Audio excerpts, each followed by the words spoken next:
Ito na mga boss, ang bagong produkto ni Lotus na available na sa market ngayon. Ang Lotus SP165X 1400 watts plunge traxo. Medyo huli na naglabas ng ganitong produkto ang Lotus.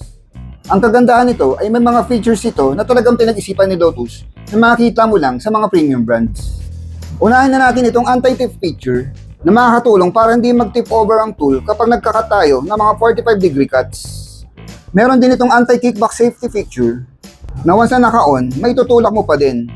Pero hindi mo na ito mahihila. Kung minsan talagang nangyayari ang kickback, lalo na pag mga hardwood ang mga kinakat natin.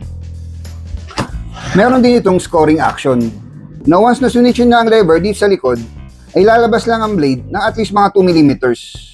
Ginagamit ang features na ito sa mga masisela mga plywood veneers. At pwede rin para maging malinis ang cut sa mga laminated boards. At para maging malinis ang cut, meron din itong splinter guard. And this will also improve the dust collection system. Meron din itong blade depth stopper na madali lang i-adjust at may malinaw na number increments. At may depth micro adjustment din ito kung kinakailangan. Malinaw din ang mga number increments nito para sa mga angled cuts.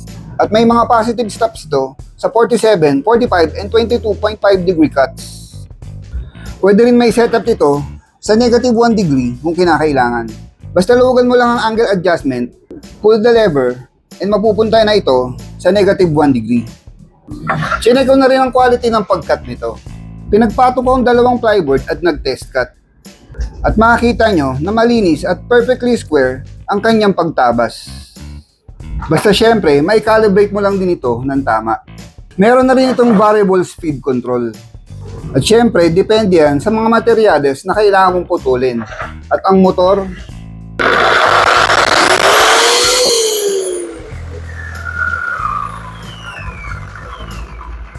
soft start na siya.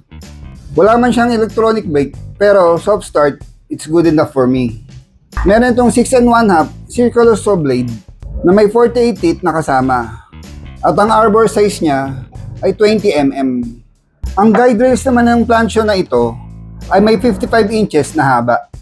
Kailangan po ba ng mas mahaba doon? Palagay ko hindi na. Dahil mas mahaba pa ito sa ibang DIY traxo na ginawa ko. So the traxo itself ay may sturdy grip. Magagalaw siya of course kapag ina-align mo sa iyong cut line. Pero once na nakamount na ang planch saw, hindi na ito uusog. Sa pag-setup, madali lang. I-adjust mo lang ang dalawang knob na ito para mawala ang alog and then good to go ka na. Itong planch saw at guide rail track niya, each sold separately. Pero pwede bang gamitin itong planch saw na walang guide rail track? Pwede rin naman, pero kung ganon, circular saw na lang ang bilhin mo. Pero syempre, para sa accurate at quality na cut, maganda na ring investment ito. Para sa mga DIY or commission projects mo na para ka na ring naka-table saw. So, sa murang halaga na may mga features na katulad ng mga premium brands, I think this is a good investment. Lotus yan, tatak quality, tatak pogi.